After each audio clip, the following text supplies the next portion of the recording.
O Enes, antes de nós anunciarmos os nossos ilustres convidados aqui no programa, qual era o teu destaque mesmo hoje, hein? Ô Nelson, eu vou deixar até esse destaque para fechar o contraponto. Porque nós estamos saindo de maio, né? Aquela campanha de trânsito, de prevenção de trânsito, diminuição de mortes no trânsito, passou do rosa, foi para o amarelo e agora está chegando no preto, né? E o pódio é exatamente das motos, né? Mas eu gostaria de voltar com isso, com mais dados no final do programa. Ok, aqui nos estúdios da Rádio Cultura, para o ouvinte ficar situado, mais uma vez e gentilmente, sempre nos honrando com a visita, o Ademir Ferreira, que é o chefe do núcleo da 9ª Regional de Saúde do Estado do Paraná. A doutora Júlia Cordelini, que ela faz parte da Secretaria de Saúde do Estado do Paraná e é chefe do Centro de Epidemiologia. E também conosco Márcio Henrique Garcia, que é coordenador geral de Vigilância e Respostas Emergenciais, ou Emergências, em Saúde Pública no Ministério de Saúde. Tem um cargo desse tamanho? Não dá para ser mais curto, Ademir? Põe o homem... Quem que é o chefe? Ele, acabou, não precisa. Precisa ter todo esse nome aqui. A doutora Júlia Cordelini, ela é médica pediátrica, né, academicamente formada em medicina, médica pediátrica e faz parte do quadro, então, da secretaria.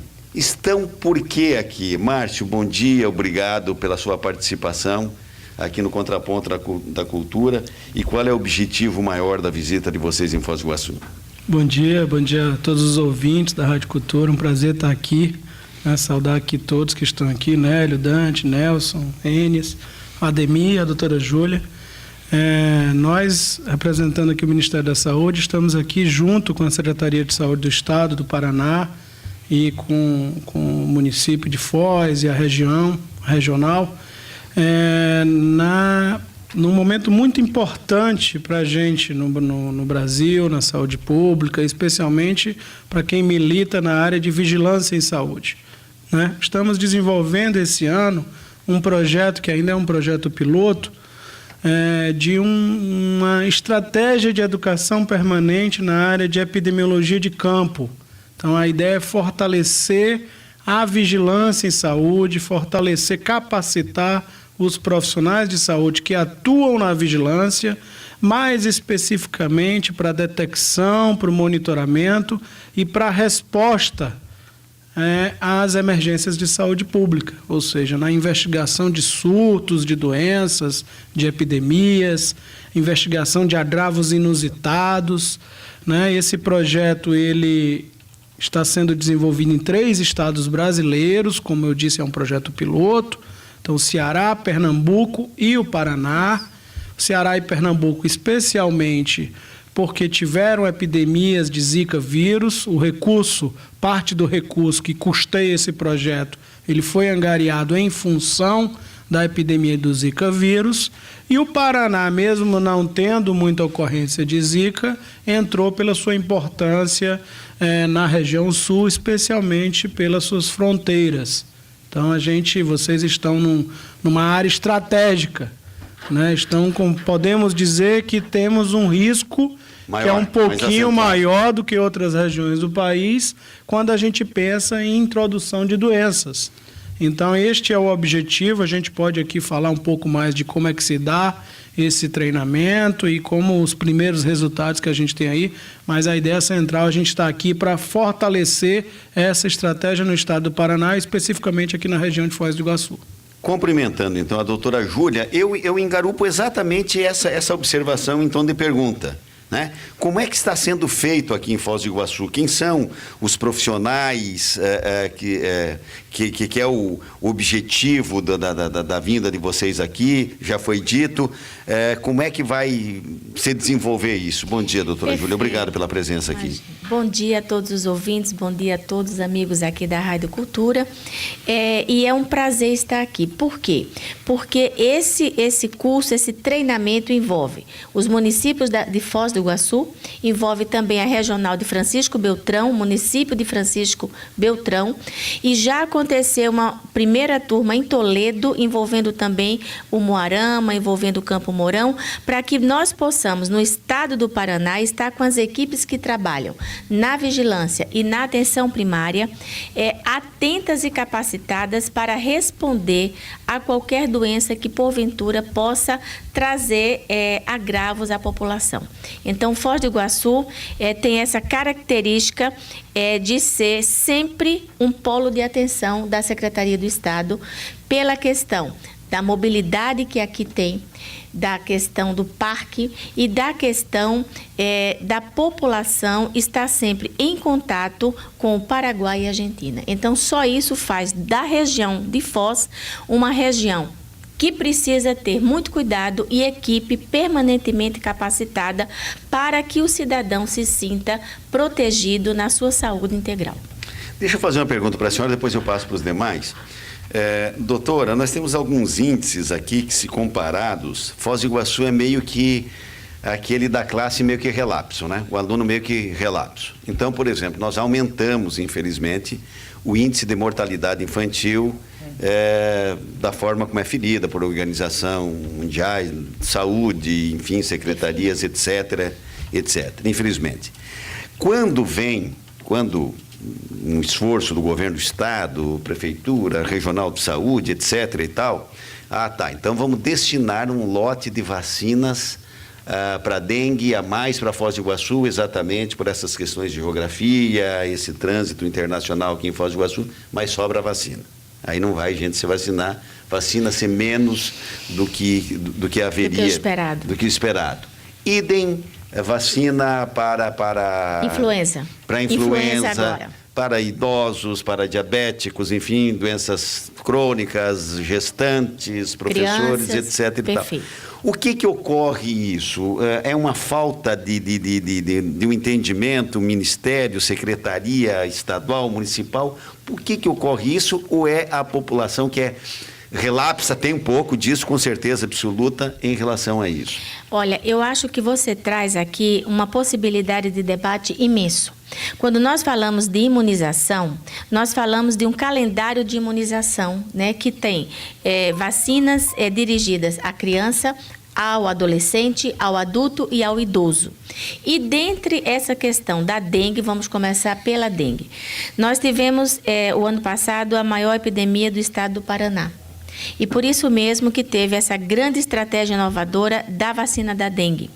Ela trouxe a possibilidade do cidadão ser vacinado e fomos o Paraná foi o primeiro das Américas a fazer essa vacinação de forma gratuita, baseado nos critérios de risco da população, inclusive com a escolha da faixa etária aqui, exatamente porque eram o maior número de casos de internações. Então, a população precisa entender que a imunização, ela traz a possibilidade única de autoproteção e de proteção coletiva. Não há um descompasso entre o Ministério, entre a esfera estadual e municipal. Talvez o que pode ser feito é que a gente precise conversar muito mais, divulgando os benefícios da vacinação, esclarecendo os riscos mínimos que existem. Por exemplo, a vacina da influenza é uma vacina muito segura. Esses grupos prioritários, eles foram selecionados pelo risco de morrer, pelo risco de maior internação. Então, nós precisamos fazer esse apelo à população, que ela cumpra esse papel de autocuidado e de cuidado coletivo. As doenças que estão sendo erradicadas e que estão sob controle no Brasil, elas se devem a esse papel da vigilância, a esse trabalho integrado das 3 esferas de governo, federal, estadual e municipal, mas principalmente a integração que nós consigamos ter com a população. Sem a população estar esclarecida, empoderada do seu questão do cuidado e da sua responsabilidade social tá certo? Seja no trânsito, como o senhor já colocou, seja na saúde, nós não conseguiremos atingir essas metas de cobertura. Quando nós trabalhamos isso, é porque existem estudos mostrando que ao atingir esta cobertura desses grupos prioritários, nós conseguiremos ter o controle de doenças. Exatamente como esse curso do EPSUS fundamental para a questão do surto que pode chegar aqui na região de fronteira.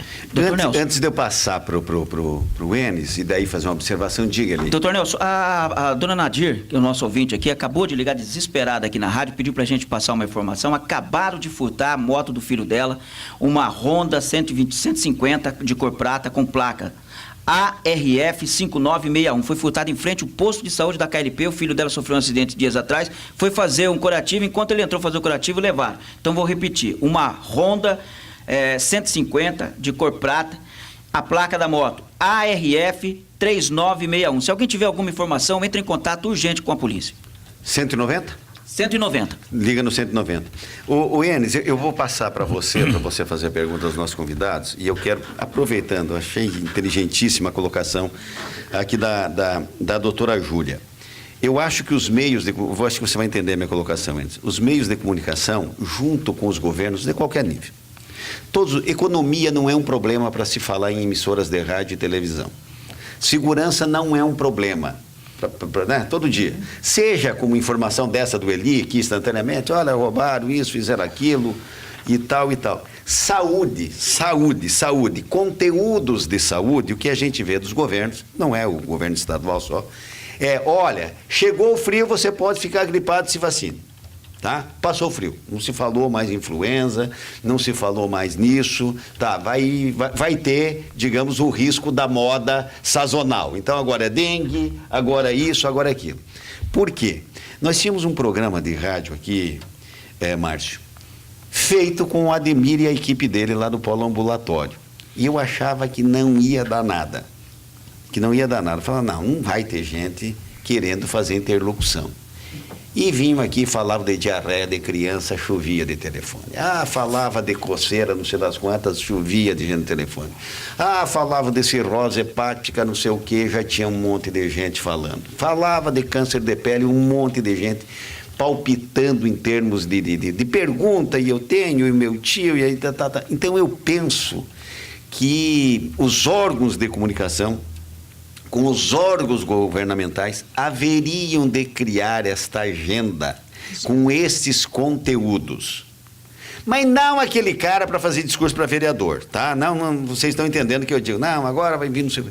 E eu acho que isso é um mecanismo, porque eu sempre pergunto por que a prevenção, ela vem sempre lá num terceiro, quarto plano em relação, né, aos demais cuidados de saúde. Por que não a prevenção, né? Talvez porque o sujeito não fique lembrando de determinadas coisas. É uma observação. Eu vou passar para o Enes, daí a senhora, em querendo entrar nessa discussão também, assim como o nosso querido Márcio também. Diga, Enes. Doutora Júlia, ontem à tarde eu esqueci do que sou, né? Então, todo dia ia me vacinar, mas não ia. Só planejava e não ia. E ontem eu falei, não, hoje eu vou. Né? E fui. Ontem no posto, no bairro aqui, muito tradicional, chamado Vila Yolanda. Né? Eu nunca vi tanta gente ali abarrotado. Não era tanto assim pela vacina, mas por outros procedimentos. Né? Você tem que identificar, recebe uma fichazinha com um número, enfim. E eu vi que na minha frente tinha um casal, não muito idoso o casal, com uma criança, e pela conversa eu notei que não eram brasileiros, né? Eles tinham uma pronúncia tipo árabe e misturada com o espanhol. E como era o atendimento na mesma sala, né? Eu até me retraí, dei prioridade porque atendesse a criança, né? Muito bem. Ele tinha dificuldade de explicar o que é que ele queria, né? E depois eu notei que a placa do carro dele era do Paraguai. Então, veja, as pessoas atravessam a ponte e vêm em busca de atendimento. Me parece que seria uma vacina. a criança tinha 4 a 5 anos, né? Mas da mesma forma que esse casal atravessa a ponte, o mosquito também atravessa com muito mais facilidade, porque ele desconhece que existe aduanas de um lado e de outro. Ele vem na roda dos pneus de caminhões, ele vem com as pessoas. É comum o traslado de pessoas de um lado para o outro, isso é o dia inteiro, vai até a noite adentro. Então, a passagem realmente de vírus de um país para o outro é de uma facilidade terrível aqui, pela ponte. Aliás, tem 2 pontes, uma com a Argentina e outra com o Paraguai. A problemática, ao nosso ver, é exatamente a do Paraguai. Esse programa, ele tem alguma coisa, tem os olhos voltados exatamente para barreiras de contenção de mosquito? Então, acho que uma excelente intervenção é a gente aproveitar o seu exemplo e voltar a falar um pouco do que está acontecendo essa semana aqui em Foz e que vai se estender por mais 2 meses, né? Que hoje o Brasil é signatário de um regulamento chamado Regulamento Sanitário Internacional. O Regulamento Sanitário Internacional, o mais recente, ele é de 2007, né? Ele foi implementado a partir de 2007 e ele exatamente parte de um pressuposto que não há barreira para as doenças.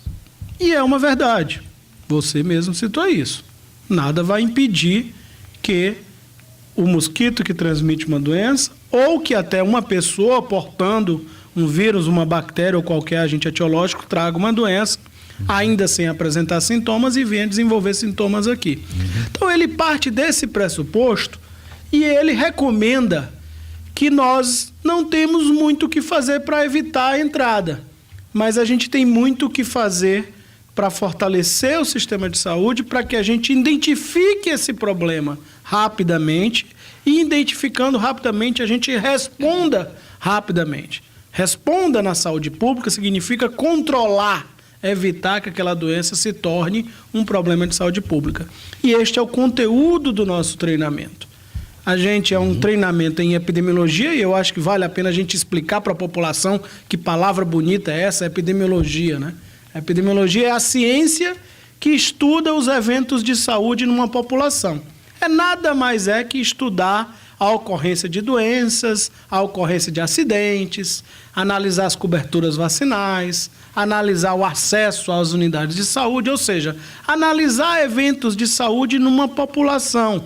Então, este curso visa utilizar a ferramenta da epidemiologia para que os profissionais de saúde de Foz do Iguaçu e da região saibam mais rapidamente, ou fortaleçam os conhecimentos que já sabem, e identificar estas doenças que têm potencial de se tornar uma emergência e, a partir do momento desta identificação, analisar um conjunto de dados, produzir uma informação e recomendar ou executar medidas de controle. Então, com isso, a gente espera que a gente melhore a capacidade de vigilância e resposta às emergências. Podemos evitar que alguns surtos aconteçam, mas nem sempre a gente consegue evitar. Não conseguindo evitar que o surto aconteça, a gente tem que minimizar os danos, ou seja, evitar que se espalhe. E este é o objetivo do treinamento. Doutor Márcio, deixa eu observar aqui uma coisa, até em tom de pergunta para o senhor.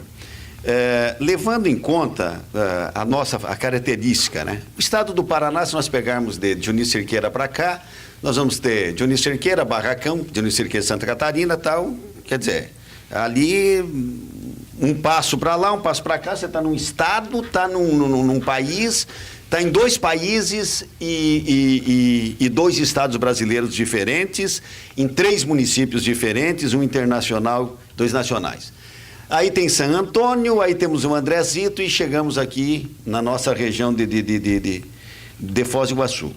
Mas muita coisa no campo da diplomacia, disso, daquilo, já foi resolvido. Nós temos uma usina aqui que nós dividimos em 2, é até bonito de ver a faixa, né? O funcionário daqui paraguaio, o funcionário dali brasileiro. E tal. Nós temos um avanço de desenvolvimento industrial do Paraguai, muito em conta de trabalhos feitos por organismos brasileiros sobre maneiras comandados pela Itaipu Nacional, etc, etc, etc. O pessoal digamos assim, do turismo, ele se entende bem. Se o senhor chegar aqui num hotel e quiser dizer como é que eu jogo lá no Cassino do Paraguai, não tem problema. Em meia hora o senhor está lá, vai jogar, eles vão achar um jeito, né? Fazer compras, etc. Essas questões de saúde, o Brasil, aí não vou falar especificamente, tá? Nós brasileiros, nós tratamos, por exemplo, vai ter uma vacina contra a dengue na fronteira. Dá para fazer isso ou não? Claro que vai passar por governos, por ministérios e tal. Alguém já pensou isso algum dia? Porque senão nós ficamos sempre disputando aqui no tapa qual mosquito que é o mais, né? Porque os mosquitos da Argentina, além deles causarem dengue também, são mais exibidos do que os brasileiros, entendeu? Além disso, né? Então, a estratégia é exatamente a gente pensar na região, né? Este treinamento especificamente, e aí eu não posso esquecer de mencionar os parceiros, além das secretarias municipais, da Secretaria de Estado do Paraná, do Ministério da Saúde, nós temos um parceiro internacional que é a Rede Mundial dos Programas de Epidemiologia de Campo, chama TEFNET. A TEFNET está desenvolvendo a mesma estratégia que está desenvolvendo no Brasil, está desenvolvendo do lado paraguaio. E aí eu respondo um pouco, claro, os tempos são outros, os sistemas de saúde são outros, mas a ideia é que a gente consiga fazer um alinhamento dos dois lados. Você está certíssimo, não adianta o Brasil se capacitar, o Brasil introduzir vacina, o Brasil melhorar a capacidade de vigilância e de resposta se o outro lado não fizer. Então, pelo menos, neste ponto de vista, nesta seara, que é o que a gente tem mais governabilidade de falar, a gente está avançando dos dois lados, Nelson, isso sem sombra de dúvida, e os dois países estão se falando, os dois programas de treinamento em epidemiologia de campo estão se falando, posso falar isso com muita propriedade, porque estou à frente do programa brasileiro e converso periodicamente com a coordenação do programa paraguaio. Claro que a gente tem muito que avançar. E eu acho que para a gente avançar, a gente tem que partir desse diagnóstico que a coisa não está perfeita, que a coisa não está tão boa. Então a gente tem que avançar e você está certo aí nos comentários. Diga, doutora Júlia. Eu gostaria de complementar, reforçando tudo isso, que nós temos sim essa questão da imunização. Eu volto a falar porque você trouxe a vacina da dengue, que é uma iniciativa do Estado do Paraná, mas que em nenhum momento teve orientação que não fosse outra de acolher a todos que aqui estavam, independente de nacionalidade, pelo risco da exposição. Ao se trabalhar o mosquito, que é o vetor, nós temos que trabalhar o risco de exposição. Não interessa que etnia essa pessoa seja e se ela está vindo do Paraguai ou da Argentina. Se aqui está, seja como estudante, como trabalhador, como morador, ela precisa e tem direito de ser vacinada. Então, isso é uma orientação que nós damos a todos os profissionais, né? E precisamos cada vez mais que os profissionais de saúde estejam abertos a esse acolhimento universal, para que a gente possa realmente dizer, estamos numa região de tríplice fronteira, o cuidado precisa ser ampliado e o olhar precisa ser ampliado. Tanto dos nossos profissionais, que são seres humanos que estão eternamente desenvolvendo essa característica. Para isso tem os gestores que, caso esse casal não tivesse sido acolhido e entendido que ele tem direito a vacinar, tá certo? Talvez exista aí uma barreira da língua, mas não uma barreira que impeça a ação de cuidado. Eu acho que nós temos que trabalhar, temos falhas, mas precisamos, com a ajuda de vocês, com essa amplitude que a rádio permite conversar com aquela pessoa que está ali numa região distante, ela entender que a questão do cuidado passa pela vacina, passa pelo profissional, passa por ela, e quando nós falamos do cuidado, nós temos que pensar nesse surto. Então, eu quero fechar dizendo, existe a ação de prevenção, que você disse, por que é tão difícil, né? Você trouxe isso. É porque a prevenção, ela não depende só do profissional de saúde. Ela depende que o homem, a mulher, a criança, o adolescente, repense o seu estilo de vida, repense a sua proatividade de autocuidado. Então, acho que a mensagem precisa ser, nesse momento que estamos capacitando os profissionais para a contenção do surto, como, por exemplo, a influenza. O ano passado tivemos um ano seríssimo de influenza. Aqui, Foz teve um número de casos que foi o maior do estado do Paraná, inclusive com mortalidade. Esse ano não tivemos, graças a Deus, mas também a população precisa correr para vacinar. Isso não quer dizer que as pessoas estão fora do risco de morte. Porque Tá tem uma certo? coisa, Não estão. doutora Júlia, eu concordo com tudo que a senhora está dizendo, porque eu não quero misturar as coisas, é o seguinte, quando você não tem a vacina, o Ministério não mandou, Secretaria não mandou, não tem uma ação coordenada dos profissionais e tal, você fica dizendo, poxa, mas daí como é que vai fazer? Não é o caso de Foz do Iguaçu. Tá? A Secretaria de Saúde de Foz do Iguaçu, a saúde em Foz do Iguaçu, naquilo que compete, e muito mais do que compete, a Secretaria de Saúde do Estado, ela está sendo bem colocada aqui.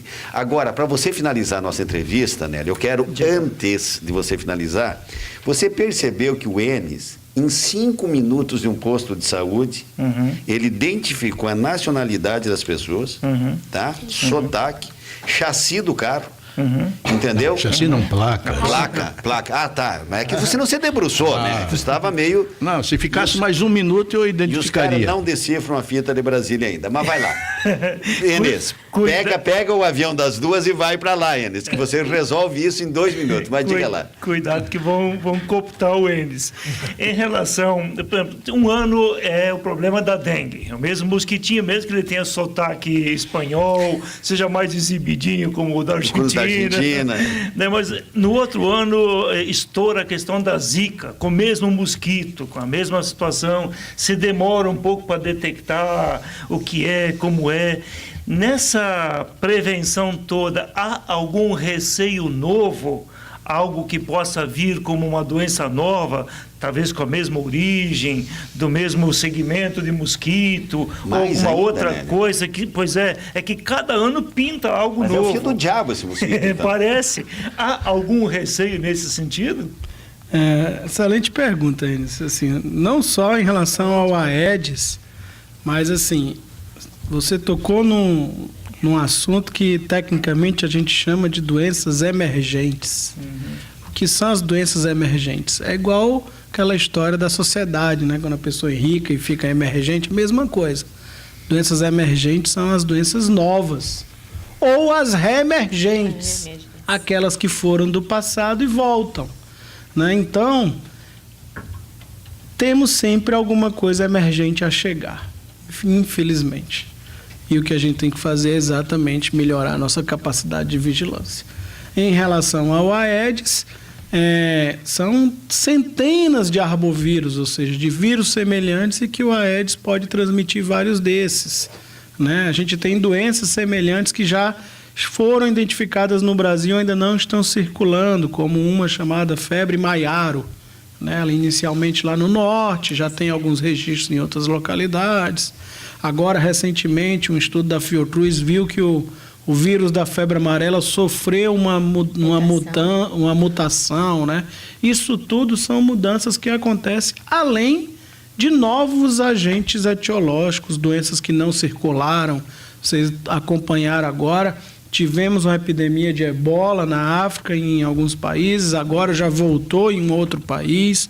Isso é a rotina, infelizmente, as mudanças climáticas, as invasões, a gente cada vez mais invadindo as áreas de mata e ampliando essa interação com o meio ambiente, com os animais. A maior parte, estudos dizem que a maior parte dessas doenças emergentes, elas são zoonoses, ou seja, são doenças que são originadas, elas nasceram nos animais. Esses agentes, eles vão sofrendo mutações até que ganham capacidade para contaminar, para infectar o homem. Então, isto é uma realidade e a gente não tem como impedir. O que compete a nós, como profissionais de saúde, como atuantes no sistema de saúde do Brasil, e esta é uma tendência mundial, é melhorar a nossa capacidade de a atenção à saúde, ou seja, da assistência, capacidade de vigilância, capacidade de laboratório, capacidade de produzir vacina ou de produzir mecanismos de controle dessas doenças. Então, eu acho que fica a dica esta, e o que a gente tem que fazer é isso, fortalecer o sistema de vigilância em saúde. E esse trabalho que a gente está fazendo em Foz é uma semente plantada. São aproximadamente 25 pessoas que estão em sala de aula hoje, vão ser capacitadas essa semana toda. O curso é de 3 meses, elas saem hoje, voltam para os seus trabalhos. Isso é interessante. Tem um autoaprendizado também envolvido. Então, elas vão sair de sala de aula hoje e vão para os seus trabalhos, vão levar tarefa para casa e vão trazer resultados. Tem uma pitada de humanização no atendimento a quem procura as unidades de saúde que está faltando. Está faltando a situação. Nós temos casos aqui, por exemplo, o seguinte, já conversamos com a secretária de saúde até relatando isso. Por exemplo, semana passada, eu tenho 82 anos de idade, eu fui no posto de saúde, cheguei lá, era 10 para as 8 da manhã, ao meio-dia me mandaram embora dizendo que não iam me vacinar. Quer dizer, então é um negócio assustador. De repente a secretaria, ministério, etc., vocês, que são especialistas nisso, dizem, não, mas tem um grupo de risco aí, os professores, vamos imunizá-los, eles entram em contato aí com criança de todo quanto é parte da cidade, etc. e tal. Bom, então eu sou professor, eu tenho meu olerite de pagamento, eu tenho então, casos isolados, são isolados, mas acontecem. A senhora tem que ter uma declaração do seu, entendeu? Ia ter que ter o secretário, o Beto Richa, vir aqui junto com o ministro, entendeu? Senão a moça não podia se vacinar. Então, o que eu pergunto? Então, todos os dias, aquela história, eu levei minha netinha no colo, eu trouxe não sei o que e tal. Olha que figura ilustre chegando aqui nos estúdios da Rádio Cultura, Nélio. Edson Militão, um dos grandes jornalistas do Brasil, que com certeza deve estar magoadinho com essa bobagem de tirar a Gazeta do Povo do papel, e o Edson por décadas na Gazeta do Povo. Está aqui conosco. Doutora Júlia, só fiz essa observação que dentro desses atendimentos, eu agradeço vocês, é conversa daquelas para a gente perder o ônibus, mas o tempo é meio curto, a doutora Júlia está gostando da levada. Eu acho que a Secretaria de Saúde, digam isso, Secretaria de Saúde do Estado do Paraná, ela vem sendo bem conduzida. O secretário é um homem há 3 décadas e tanto na área de saúde. Ele tem que ser bom, porque para um palmeirense pegar e coordenar a Secretaria de Saúde, o cara é meio maluco, como é que vai... Mas, enfim, ele deve ter conhecimento técnico bacana. Aqui o Michele é muito amigo, então permite isso. Obrigado pela presença da senhora aqui. Olha, muito obrigada. Eu agradeço imensamente essa possibilidade de estar em contato com vocês, podermos falar sobre a prevenção, sobre também o cuidado ao surto, e me coloco à disposição para o que for necessário em termos de esclarecimentos à população. Isso é nosso dever. Esse sotaque da senhora certamente não é de Uruguaiana, no Rio Grande, na fronteira. Não, eu sou nordestina, mas me sinto extremamente paranaense. Pois é, mas o problema é que o nordestino, ele é nordestino da onde? Do Pernambuco, da Bahia? De Maceió. De Maceió. Tá, bonito. Um grande abraço a todos. Doutor Márcio, obrigado pela sua presença aqui também. Obrigado a todos, e a gente ficou muito satisfeito com o trabalho desenvolvido aqui em Foz e com o apoio da Secretaria de Saúde. Ficamos à disposição. Acho que temos muito o que discutir. E aqui é o clássico princípio do Sistema Único de Saúde, da equidade, A gente precisa olhar os diferentes de forma diferente. E a região aqui da fronteira, da tríplice fronteira, ela tem riscos que são diferenciados de outros locais do país. E contem sempre o nosso apoio. Mais uma vez, obrigado pelo convite. E sobre quem paga a conta, numa outra oportunidade, nós vamos conversar, Porque nós temos que humanizar o atendimento, nós não podemos mandar embora uma cidadã paraguaia que está grávida e que vem para um hospital e tal, e que o estrangeiro que vem aqui toma toda a grápia na noite, daí vai para o hospital para, levar uma injeçãozinha de glicose na veia e quem é que vai pagando? Não, isso acontece, militante. Isso aqui é comum, é por ser característico da geografia da nossa cidade. Depois do intervalo nós voltamos. Ademir, obrigado.